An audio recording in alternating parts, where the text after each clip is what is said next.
Hello friends, welcome to Sri vlogs. ఈరోజు recipe వచ్చేసి bachelor style chicken curry.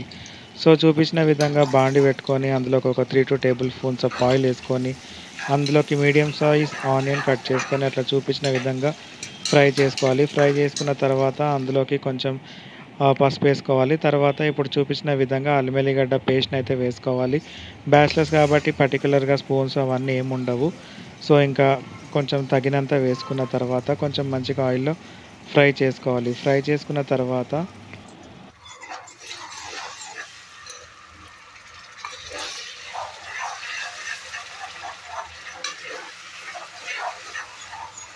అట్లా చూపించిన విధంగా కొంచెం ఆయిల్లో బాగా ఫ్రై అయిన తర్వాత చికెన్ తీసుకున్నాము. చికెన్ తీసుకొని అందులోకి బాగా వేసి మళ్ళీ ఒకసారి కొంచెం ఆయిల్లో బాగా ఫ్రై చేసుకోవాలి.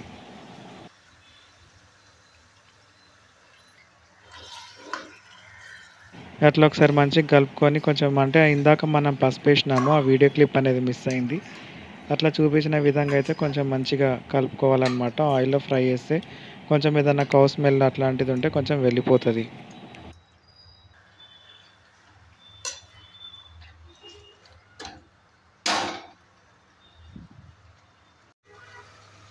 సో ఇప్పుడు కొంచెం సేపు అట్లా ఆయిల్లో మగ్గడానికి మూత పెట్టేసి కొంచెం దమ్కైతే పెట్టాలి. ఇది కొంచెం మీడియం ఫ్లేమ్లో చేస్తే కొంచెం టేస్ట్ బాగా అవుతుంది. ఇప్పుడు చూడొచ్చు మీరు, ఇప్పుడు పక్కనైతే ఆయిల్ వదలడం స్టార్ట్ అయిందంటే దీన్ని బట్టి ఒక 50% చికెన్ అయితే ఆల్మోస్ట్ కుక్ అయిపోయింది. సో ఇప్పుడు నెక్స్ట్ వచ్చేసి మనం ఇందులోకి మసాలాలు యాడ్ చేసుకోవాలి. మసాలాలు అంటే అంత పెద్దగా ఏముండవు, ఏదో బ్యాచిలర్స్ కాబట్టి ఏదో చిన్నపాటి ప్యాకెట్లు ఉంటాయి. సో చూపించిన విధంగా చిల్లీ పౌడర్ అయితే యాడ్ చేస్తున్నాను.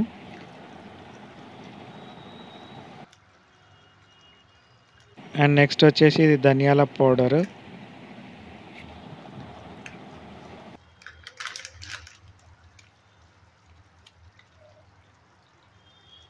అండ్ తర్వాత మనకి తగినంత సాల్ట్ వేసుకొని బాగా మిక్స్ చేసుకుంటున్నాం అన్నమాట ఇప్పుడు. అండ్ తర్వాత ఇప్పుడు ఎవరెస్ట్ గరం మసాలా కూడా ఒకసారి వేసుకొని బాగా ఒకసారి కలుపుకుంటే బాగుంటుంది. ఒకసారి అట్లా బాగా మిక్స్ చేసుకుంటే కొంచెం ఇంకా ఆయిల్లో కొంచెం మంచిగా ఫ్రై అవుతుంది. సో ఇందులోకి మనం టమాటోలు అట్లాంటివి అయితే ఏం యూస్ చేయట్లేదు. సో ఇప్పుడు ఆయిల్ అయితే కొంచెం బాగా ఫ్రై అయింది కాబట్టి కొంచెం ఇప్పుడు బ్యాచిలర్స్ కాబట్టి ఇంకా కొంచెం గ్రేవీ అయితే కావాలి కాబట్టి కొంచెం మనం వాటర్ యాడ్ చేసుకుంటున్నాము. ఇంక ఎంత వాటర్ అనేది ఇక మన ఉన్న ఫ్రెండ్స్ని బట్టి తర్వాత మనకు కావాల్సినంత గ్రేవీని బట్టి మనం అందులోకి వాటర్ వేసుకోవాలి.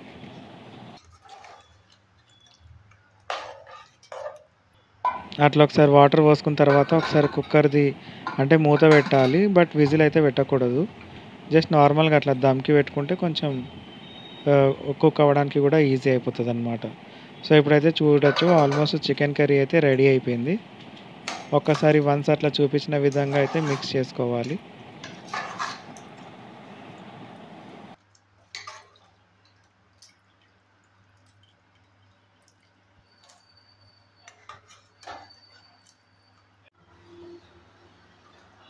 ఆల్మోస్ట్ 90% వరకు అయితే ఇంకా కర్రీ కుక్ అయిపోయినట్టే. ఇందులో లాస్ట్ వచ్చేసి మనం ఒక చికెన్ మసాలా ఉంది, ఆ చికెన్ మసాలా వేసి ఇంకొక 5-10 మినిట్స్ దమ్ పెడితే మన బ్యాచిలర్ స్టైల్ చికెన్ కర్రీ వచ్చేసి రెడీ అయిపోయింది.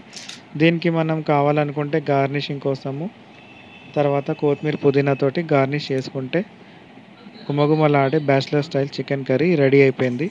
Ready to eat.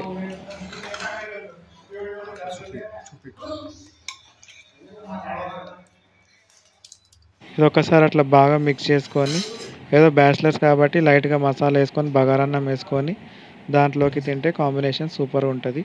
Thanks for watching. ఒకవేళ మీకు ఈ వీడియో కనుక నచ్చినట్టయితే లైక్ చేయండి, షేర్ చేయండి, సబ్స్క్రైబ్ చేయండి.